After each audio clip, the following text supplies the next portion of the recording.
ഞാൻ കേട്ടിട്ടുണ്ട്. ഞാൻ അതേപ്പറ്റി എന്താന്നല്ല, ഞാൻ ഒരു സാഹിത്യകാരനല്ല, ഞാനൊരു പാവമാണ്. പിന്നെ സാഹിത്യയുടെ കഴിവ് ഡാൻസും അറിയത്തില്ല, എനിക്ക് ഒന്നും അറിയത്തില്ല, ഞാൻ ഒരു പാവമാണ്. അത് നടത്തിക്കും. എനിക്ക് ഡാൻസ് എന്നാന്ന് പോലും അറിയത്തില്ല. പക്ഷെ അത് ഞാൻ കാണുന്നത് എനിക്ക് ആ സ്ത്രീയോട് വൈരാഗ്യം തോന്നിയില്ല. പറഞ്ഞ സ്ത്രീയുടെ പേരിന് കാലാമണ്ഡലം. എനിക്ക് അരിശം തോന്നിയില്ല. എന്താന്ന് ചോദിച്ചാൽ അവർ പറഞ്ഞതിനകത്ത് അല്പസത്യമുണ്ട്.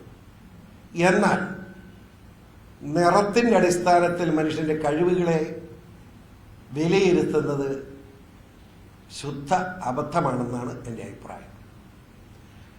നിറത്തിന്റെ അടിസ്ഥാനത്തിൽ മാത്രമല്ല, സ്ത്രീ പുരുഷ വ്യത്യാസത്തിന്റെ അടിസ്ഥാനത്തിലും കലയെയും സംസ്കാരത്തെയും വിലയിരുത്തുന്നതും അബദ്ധമാണ് എന്നാണ് എൻ്റെ അഭിപ്രായം.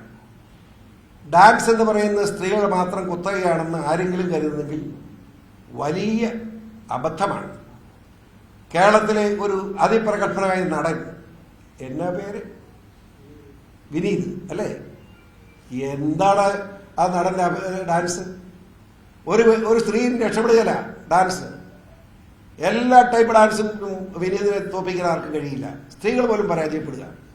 അപ്പൊ കല എന്ന് പറയുന്നത് ഓരോ മനുഷ്യന്റെ ഉള്ളിലുള്ള കഴിവുകളാണ്.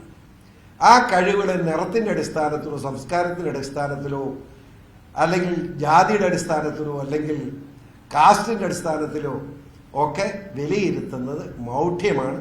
അത് ചെയ്യാതിരിക്കുകയാണ് നല്ലത്. പിന്നെ ഒരു കാര്യം, ഈ ഡാൻസ് പഠിപ്പിക്കുന്നവർക്കും പാട്ട് പാടിക്കുന്നവർക്കൊക്കെ നല്ലത്, ഒരു നല്ല സുന്ദരിയായ ചെറുക്കൻ, ഒരു പയ്യൻ വന്നൊരു പാട്ട് പാടുന്നു, ഒരു രസം തോന്നും. ഒരു സുന്ദരിയായ പെൺകുട്ടി വന്ന് പാട്ട് പാടും, ഒരു രസം തോന്നും. അപ്പോൾ ഒരു കറുത്ത പെൺകുട്ടിയെ സ്വാഭാവികമായിട്ട് വെളുത്ത പെണ്ണിന് പ്ലസുണ്ട്. അപ്പൊ ചെയ്യേണ്ടത് എന്താ?